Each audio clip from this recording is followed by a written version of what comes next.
Hi, Cheryl. Hi, Erica. How are you? Good, good. Hi, Anna. Hi, Cheryl. Hello. Hello.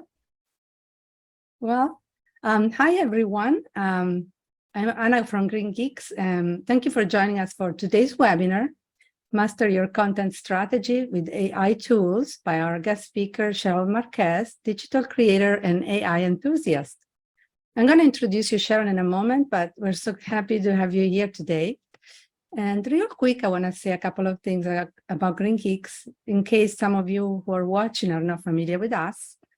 We're a 300% green energy web hosting provider, which essentially means we put back 3 times the amount of the energy we consume into the grid in the form of renewable energy. We have been recognized by the US EPA since 2009 as Green Power Partner, and we offer share hosting, reseller hosting, VPS, and dedicated server. So now a couple of housekeeping items for our webinar today. If you have any questions that you come up during the presentation, if you could please put them in the Q&A, and Cheryl will be answering them at the end of her presentation. Also, you can chat in the chat room, but remember to select everyone if you want everyone to see what you are discussing. And as always, we are recording this, so don't worry if you have to step away. We will send you this recording in the next couple of days. Also, we have enabled live transcription for the webinar. So you can actually enable them during the webinar by going to live transcript and then show subtitles. First, I want to introduce Erica from the GreenGeeks team, who will be assisting us with the chat and the Q&A. Hi, welcome, Erica. Do you want to say hi? Hi, Anna. Thank you. Hello, everyone. My name is Erica Barbosa. I am from Costa Rica. I work in the partners team, and today I'm going to be assisting the chat and sharing some links. Hope you enjoy the webinar with Cheryl. Thank you for being here. Thank you. Thanks, Erica. I'm going to say a few things about Cheryl. Hi, Cheryl. Cheryl is a dynamic digital program manager who's forged a successful track record of leading projects for industry giants such as Eternity, Cohesity, Netgear, Riverbed, and Apple. Her expertise lies in creating transformative digital experiences through website launches, streamlining processes, and training on WordPress authoring. She's passionate about driving positive change. Cheryl has a passion project that leverages technology to empower job seekers, aiding them in reaching their career aspirations and develop what she called an AI-empowered job search roadmap. This program is currently in beta, and she's inviting people looking for their next role to get in touch about joining the beta group. And welcome, Cheryl. Would you like to say hi or just start the presentation? Hi, everyone. So today we're going to cover how to master your content strategy with AI, or as I like to call it, how to create 30 days of content in less than a week. I'm currently taking an AI class or certification through MIT on designing products and solutions using AI. So we're going through and learning about the different language models and how they can help develop these different products in order to help the future. So let's get connected. I just got onto Threads. I don't know if anyone is on there yet. It's that new, supposed to be Twitter alternative. So I just got on there, probably not creating any content there yet, but I plan to do that with part of my content strategy here. So how many people here have used ChatGPT or Bard, or have even heard of ChatSonic? Why don't you put it in the chat and let me know what you have experience with. And then today, this is what we're going to talk about: how you're going to create 30 days of content in less than a week. So you can research what your audience cares about in less than 10 minutes. We're going to plan so you can avoid getting overwhelmed, and we're going to provide you with a blueprint on how to create that content. I see a lot of people have been using ChatGPT and Ask AI. Yeah.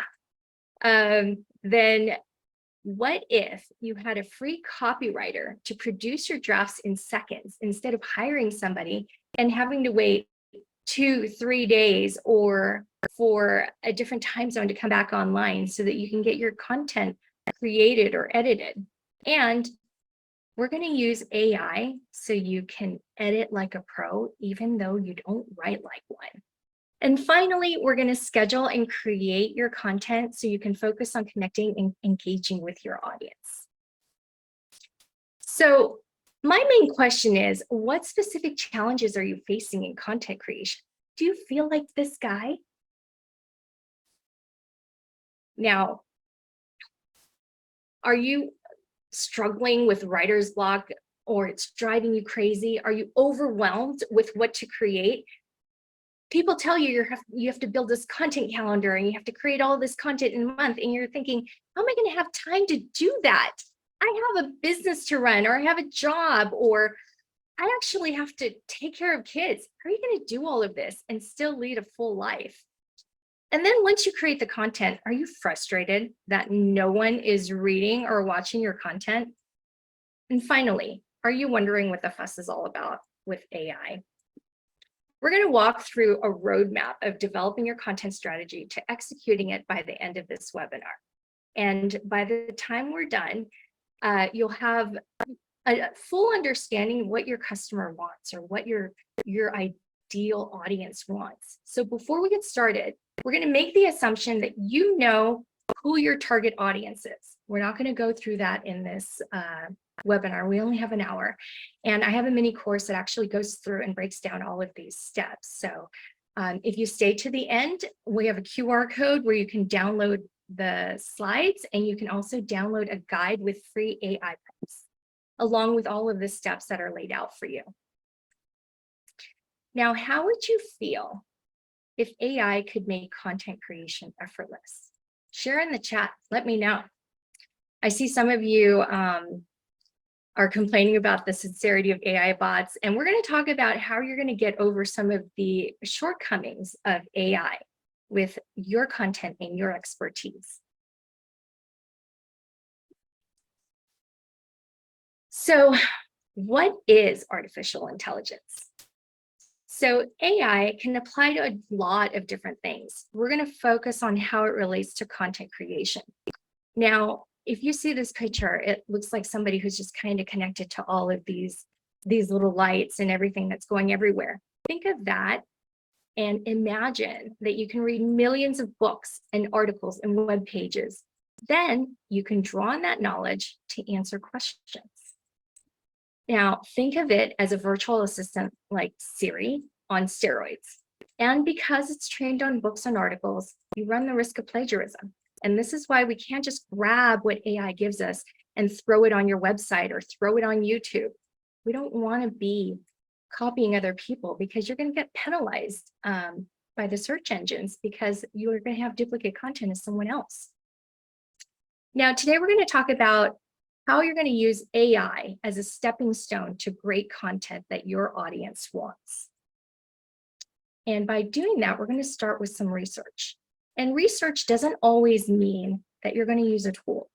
If you already have an audience, my suggestion to you would be to email them, send them a survey, ask them what they're struggling with, find out, of the things or products and services that you're providing to them, where is it that they're struggling? How can you give them a path to fix that struggle?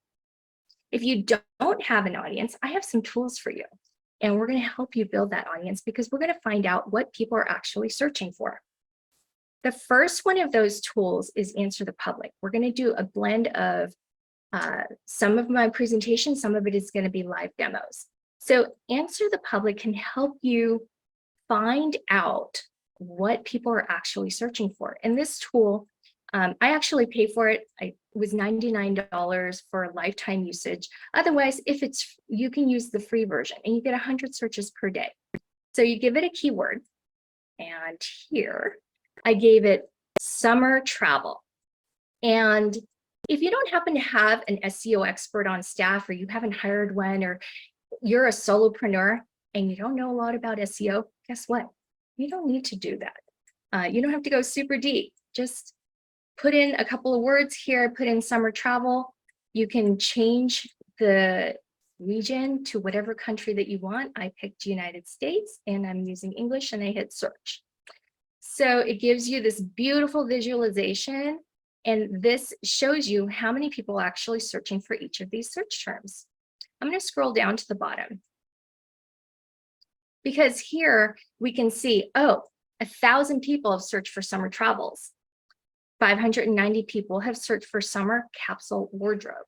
Now, if you have a clothing company, this would be something that you could write about. You can write about different summer capsule wardrobes for Barbados or for Jamaica or Hawaii. So you can put a destination at the end, and then you can continue to reap the benefits of that. Here you have 13,000, I think that's what it says, 13,000 people looking for summer travel outfits. So if you're a lifestyle blogger, you can talk about different summer travel outfits and keep utilizing that, and that can help build out your audience. So once you find out the search terms that have a lot of search volume, grab this, you're going to put it in a Google Doc or a spreadsheet, however it is that you get organized. I prefer Notion.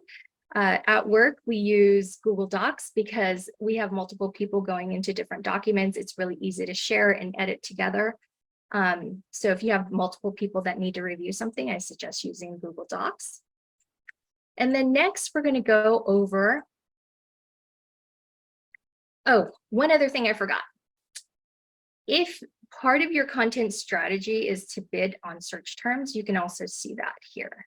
So you can see how much it's going to cost you to bid on summer travel destinations. This is going to be 90 cents. So that's not going to break the bank. So that'll help you build out a full content strategy. Most of what we're focused on here is blogging, videos, maybe newsletters that you're going to create for your audience, TikTok, Reels, that kind of stuff. We're not focused on the paid side. Although these techniques will definitely let you use that. Okay, so next, we're going to talk about trending topics. So you can use Google Trends, and this gives you real-time search trends. And you can search by region. And then the other thing that I really like, we're going to look at that after we look at Google Trends, is exploding topics. So you can discover topics before they go viral. So the next thing here is Google Trends. Oops.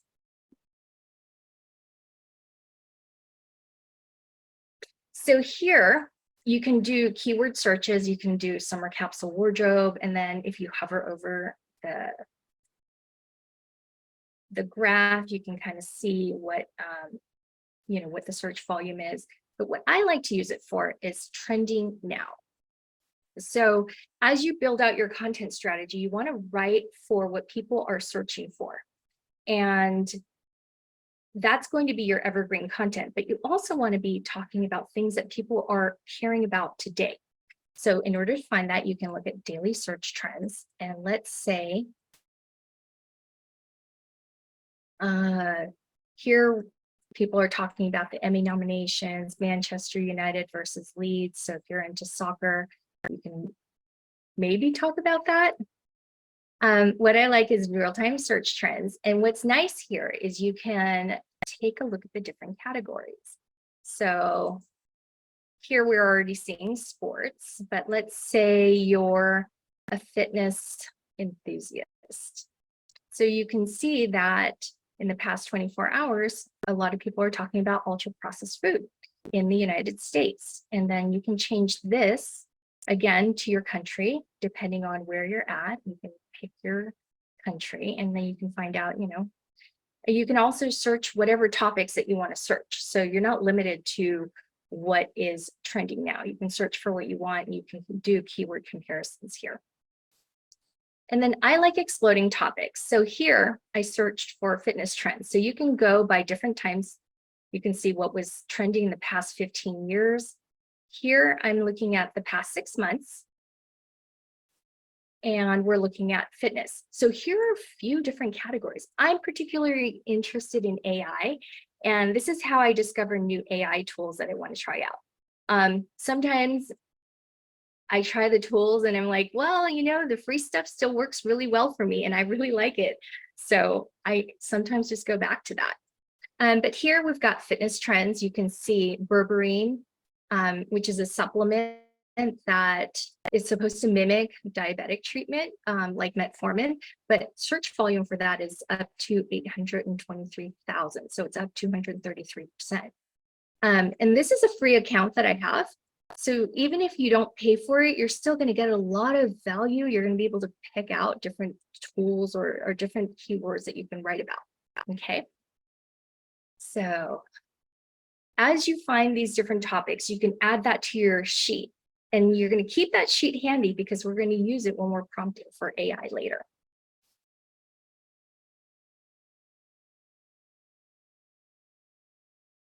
Okay, and this is just a recap. I put the screenshots in here so that you can see it when you download the presentation. And now we're going to develop a plan. So when we develop our plans, what I want you to do is you're going to take all the research that you've done and you're going to organize it into themes. So before you go and put anything into ChatGPT, go through the content. You can actually have ChatGPT organize it for you. You can put the prompt and then you can put the link to your document as long as it's like a Google Doc or something. And I actually have to follow up on this because recently OpenAI had shut down their ability to go to the internet. So I'm not sure if this will work, but use Bard. You can definitely add Google Docs to Bard. But you can tell it, act as an SEO expert, act as a copywriter in the voice of, and you can pick your favorite copywriter. And then you can ask it to generate ideas on any topic from the list of your research. And in here you can see, it was just a simple prompt where I asked it to give me some ideas for blog posts on productivity that I could write about on a WordPress blog. And you can plan your full month of blog posts. So let's say you want to create and post 3 times a week. So you can tell it, act as an expert copywriter and build an editorial calendar using, you know, my research, and give it the link, and then generate ideas for any topics. And then you want it to say, you know, give me 15 ideas because I want to post 3 times a week, put it in an editorial calendar, and it will actually create a table for you. I like to think of ChatGPT or Bard as your copywriter intern, because until you train it with the content from your website or your work, then it won't know your voice. So you want to train it in your voice first. And lastly, on July 7th, OpenAI had announced that they have a code interpreter for Plus users. So you can use ChatGPT to visualize data. So you can give it a spreadsheet and you can have it create different tables and diagrams for you.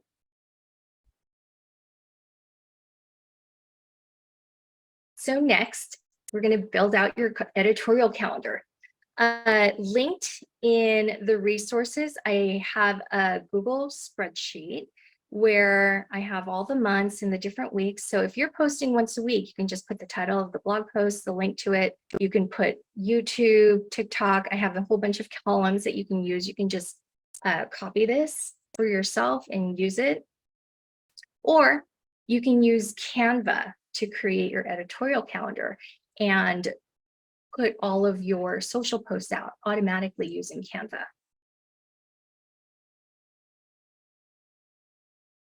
So I have a short demo of that a little bit later. So next, we're going to create an edit.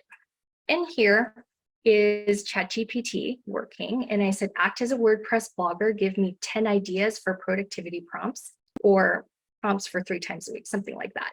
Anyway, it gives me 15 of them. And then I said, give me an outline for this topic. And it was the first topic on the list. So it gave me an outline, it gave me an introduction, the tips. And then I said, write a draft that's 500 characters. You can use the free version of Canva. Oh no, actually scheduling is the pro version, and but you can definitely post from Canva to Instagram, TikTok, and all of that kind of stuff.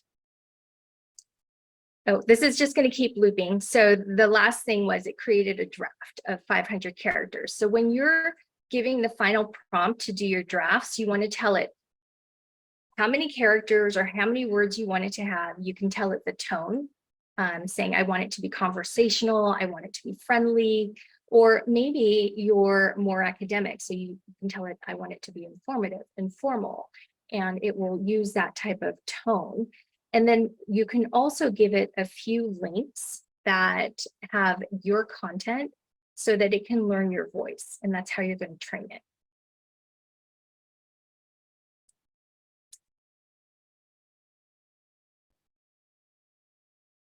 Next is Write Sonic. So if you're a WordPress user, you can install Write Sonic into your WordPress panel.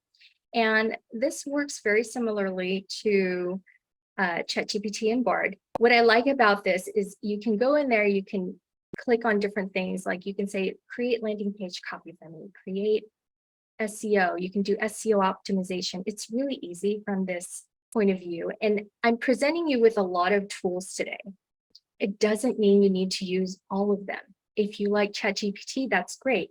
We can't use that at work because of security issues. So one thing you need to keep in mind is if you have history turned on for ChatGPT, know that the content that you are asking it to create is being used to train the AI model. So you want to have history turned off. And I understand later this year, they're going to have a business version that has privacy more at the forefront, but that's not the case. So I don't use that for work. I have it on my iPad and I use it for personal projects, but I never use it for work because I don't want anything confidential being used to train the AI model. So whatever tool you decide to use or whatever AI you want to use, make sure you read the privacy policy and the terms and conditions to see how your data is being used. Okay, the other thing about Write Sonic and Chat Sonic is kind of part of the same company. What I like about this is you can tell Chat Sonic to create graphics for you. And I tend to use Canva a lot because Canva, you can have it generate graphics. I'm going to go over some of the limitations a little bit later. But if you know exactly what you want, you can have it create two people who are doing yoga on the beach. And you can get that graphic and spend it, instead of spending hours looking through Unsplash or the different, iStock photo or something like that for a stock photo. Here you can actually have something that is unique to your website and you don't even have to run out and take pictures. Another thing I like is you can use voice commands. So you can, if you're a person who thinks and does everything on the go, you can use voice commands to dictate, your idea for a blog post and then have it saved in your WordPress instance. So once you've created your content, what I like to do is I use Grammarly. Grammarly integrates with WordPress.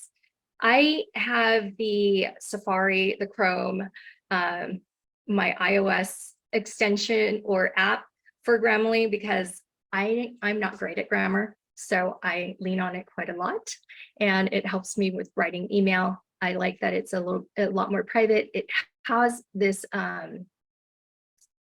ability. So here you can see that if you use Grammarly itself for your editing, you can see where it's showing you here all the things that are wrong. You can see it's all underlined. What I like also is that it checks for plagiarism.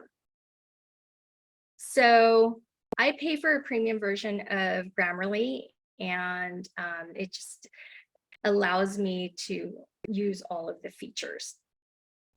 Now here, oops, did it change? Oh, here we go. So here you can see at the bottom, you can check for plagiarism right within there. And you can also check for tone. So if you want to be more casual, you can change it to casual. If you want to be more neutral, personable, and confident, you can add that tone in there and it will check for it. And then it'll give you your scores on how how you're doing as far as that tone.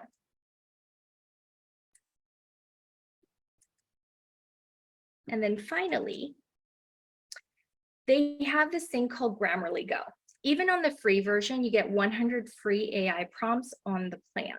So you can have it generate ideas for a blog post, write a project progress report, brainstorm some thought-provoking questions. So if you're, let's say you're doing morning pages and you need a prompt for your journaling, you can have it give you some questions that you can use to journal. And here's Quillbot. So what I like about Quillbot is if you're a student, you can have it format in APA, MLA, Chicago style. It gives you stats for your content as far as character counts, word counts, and the time it takes to read your content. It also detects for tone and style like Grammarly, and it also checks for plagiarism. What I like about Quillbot over Grammarly is it does translations, and Grammarly doesn't do that. But it is in beta, so I'm not a native speaker of any other languages. So I would check to see that the translations are right with someone who is a native speaker, because the AI does make mistakes. So until you can trust it, I would run it by somebody local who can understand. Okay, now we're going to talk about the limitations. So first of all, ChatGPT,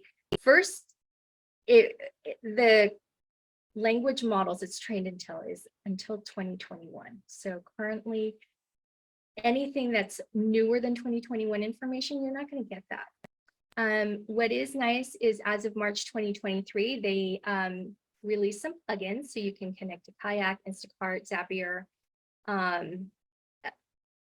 There's a few other tools that are in there. And then they allowed you to go to the internet, and due to some of the litigation that OpenAI is going through, they took away the ability to go to the internet. So for that, if you want to get content that you're able to search on the internet, I would use Bard, which is the one that's by Google, that is free.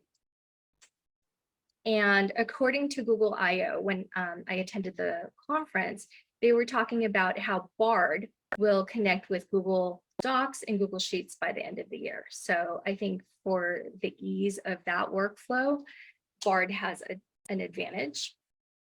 Here, all of the AI models sometimes create awkward sentences. So unless you're training it with your brand voice or how you speak or how you want it to be, it sometimes creates really wordy things. So that editing and grammar check is definitely important. And it makes mistakes. So I had searched for, when I was playing with Midjourney and Dolly, which are AI generative image tools, I said, I was asking it to create a black and white mandala suitable for coloring because I wanted to make a coloring page. And then it triggered the safety filters and it wouldn't generate the image. So unless you know what you're going to prompt for, sometimes it doesn't work out as well as you think. Especially in Midjourney, when I was trying to create people, sometimes it would make people with hands that had 6 fingers. And that was kind of creepy to me. So I tried to make sure that, you know, my prompt would include don't show any hands.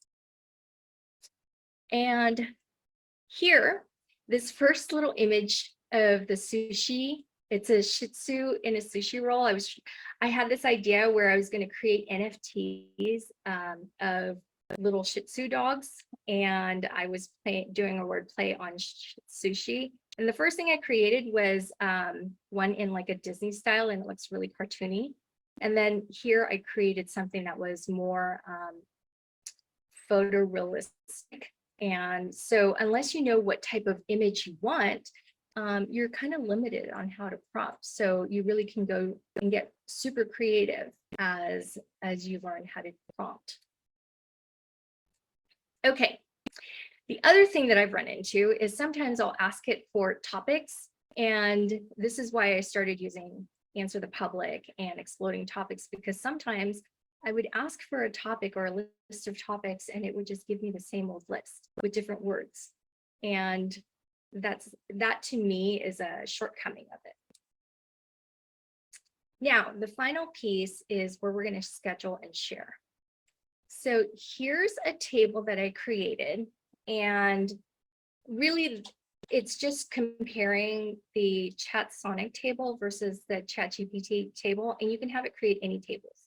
So I've created meal plans, and I said, oh, create a meal plan, and I'll put it in a table, and I want to have, 7 days of meals, give me the recipes, and give me a shopping list.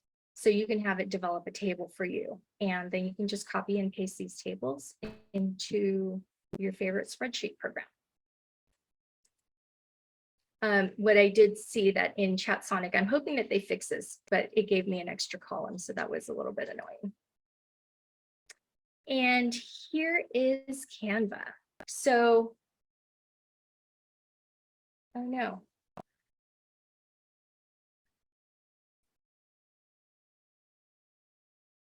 Okay, so let me see if I can find my video. Give me a second.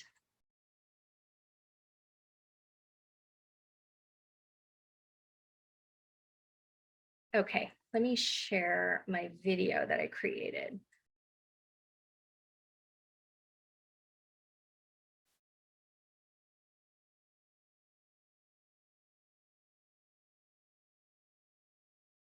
So here, you can use Canva. So let's say you got all of these topics that you wanted to create and you created your social media posts. You can take that and then you can open, oh no.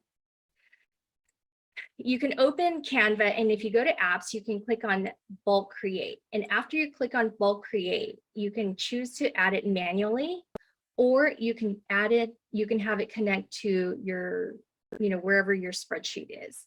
And then what happens, and this video looks like it stopped, is you see where I have placeholder. I have a bunch of different tips for productivity that I was placing in here. And I would just take that, and then I would use the 3 dots, and you can say connect to data sources. And once you connect to data sources, then you can click continue, and all of the data sources that you have there.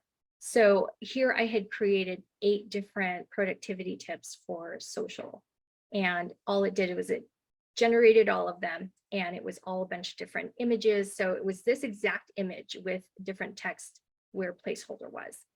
And then once you're done doing that, you can click on the up arrow button here. And then for pro users, you can schedule it out. If not, you can manually do it. You can just click on the up arrow and you can share to Instagram or Facebook, TikTok, whatever you want to share. And you can do this even with some videos. So one nice thing about this is if you're going to generate this with different images, one of the columns that you can create under bulk create is you can add images in one of the columns, and it'll create those on the fly.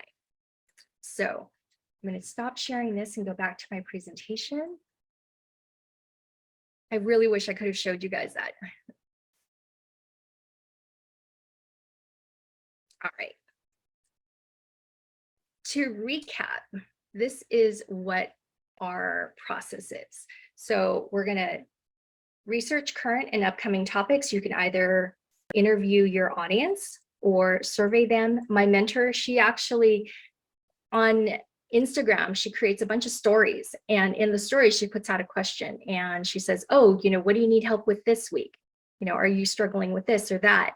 And then once people respond to her, she puts up a follow-up question. She goes, oh, do you want me to cover how to work on your side hustle while maintaining a full-time job, or how to find your niche? So people would vote on that, and that gives her the content for the coming week. And I think that's brilliant. Otherwise, if you don't have an audience, use Answer the People, Exploding Topics, or Google Trends. There's a bunch of other tools out there. These are the ones that I particularly use. You can use AI to generate your headlines based on your topic. You can use AI to generate your outline in your first draft. And then what you can do is schedule on your calendar. Let's say Sundays is the day that you're going to write content. Schedule an hour of uninterrupted time. Now, instead of generating content or having to come up with the content on your own, you're going to use AI as your intern. It's going to generate the content for you, and your focus is on editing that. Your focus is putting your point of view, your research, and your expertise into each of the content creation or content posts that you're going to create, whether it's a script or a video or whatever. You put your point of view in there. So instead of creating, you're editing, and it's so much easier to edit when you have something on paper instead of staring at a blank screen. Finally, you're going to use Grammarly or Quillbot to edit and check for consistency and also check for plagiarism. And then finally, after you get all of that done, you're going to optimize for SEO and get everything scheduled. So if you invest your time up front to research topics and train the AI model with your content, it can write in your voice. But don't fall victim to hallucinations. That's what AI mistakes are. Make sure you fact check everything that it does. Again, treat it like an intern. So here again are the tools for research. Here are the tools you can use to edit. And stay in touch. And I'm taking any questions. So you can go to the QR code to download any of these resources. Thank you, Cheryl.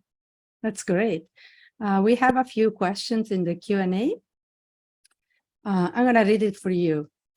Jens Peter is saying, I see a problem that AI check you and give not correct answer.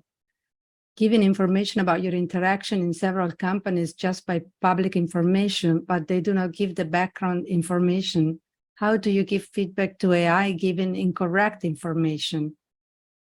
So in ChatGPT, there's the thumbs up or thumbs down for the AI or the content that it generates.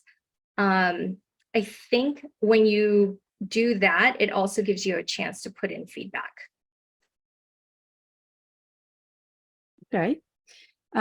We have Deborah. Is Answer the Public a paid subscription? Do I need to create an account to use it? It's free. I created an account because I'm always in there checking for or refreshing my content. So although I have a subscription, it is free. But if you want a lifetime, I think it's $99.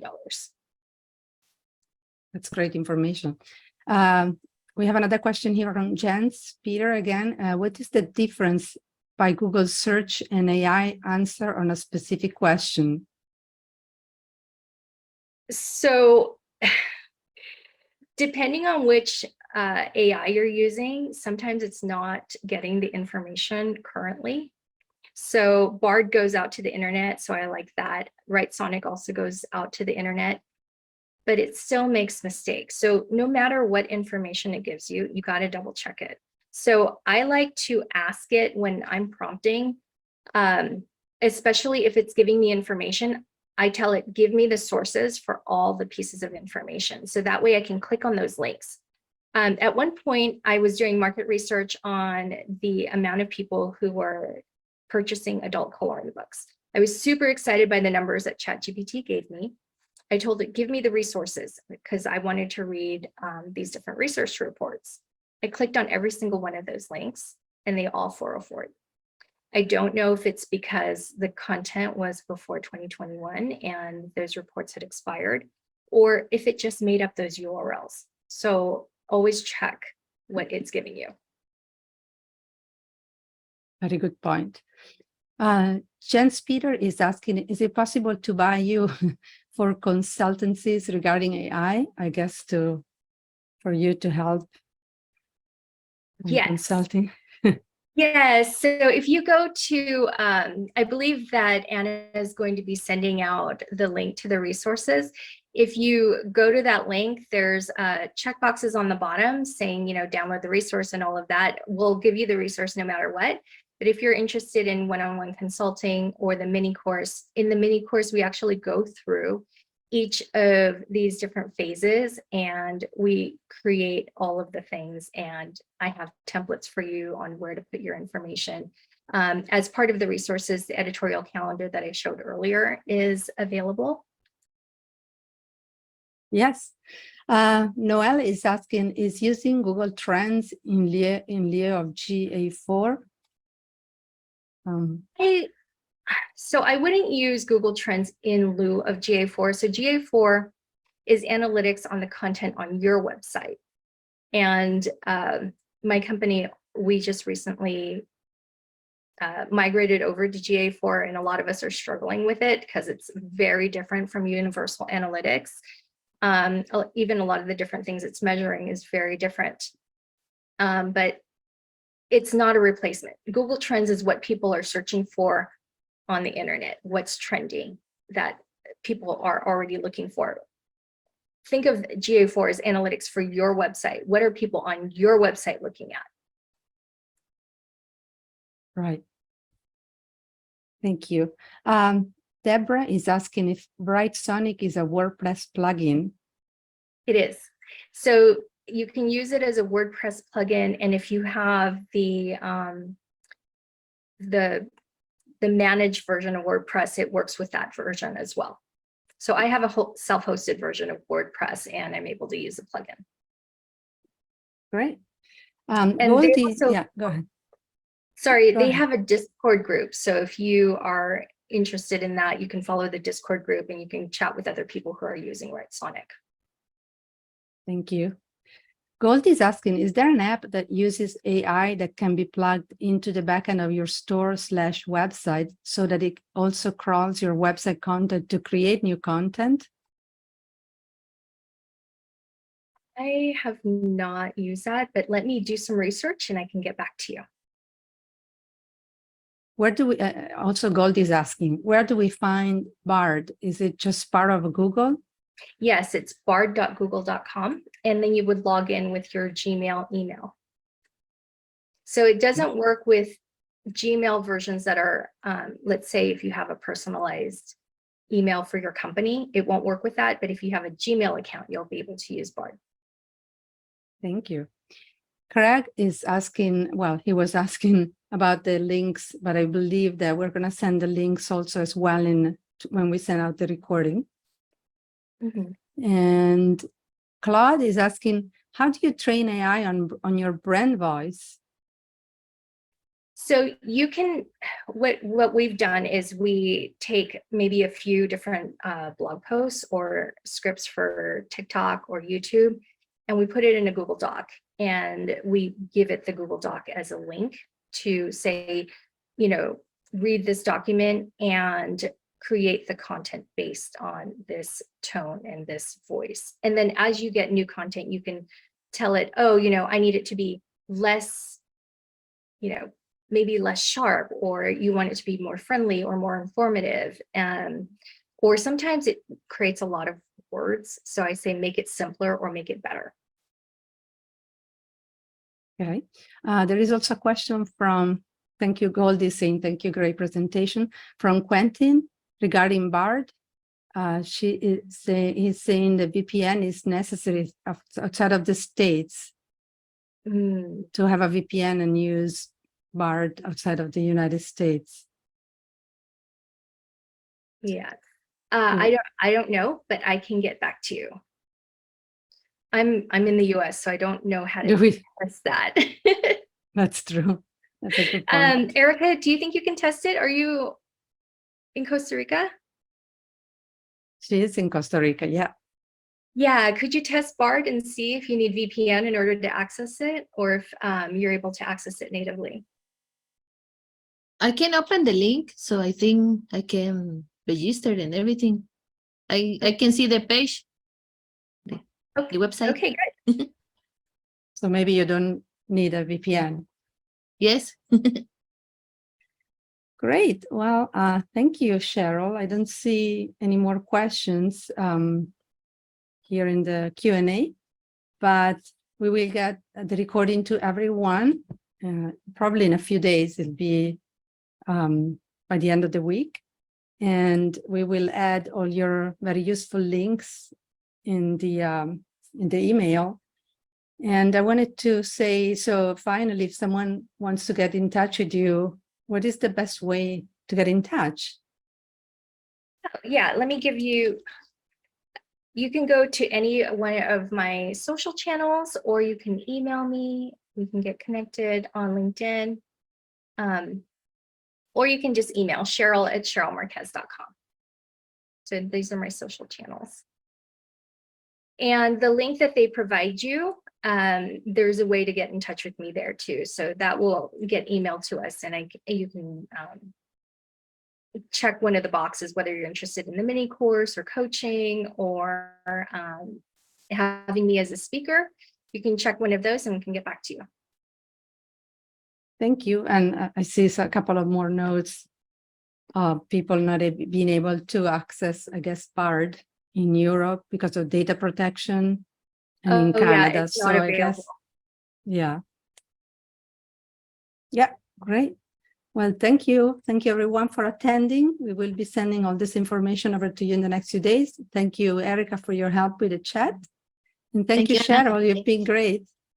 Thanks. You've been great. We'll see everyone later. Thank you. Thank you. Bye. Bye, everyone. Bye. Bye-bye.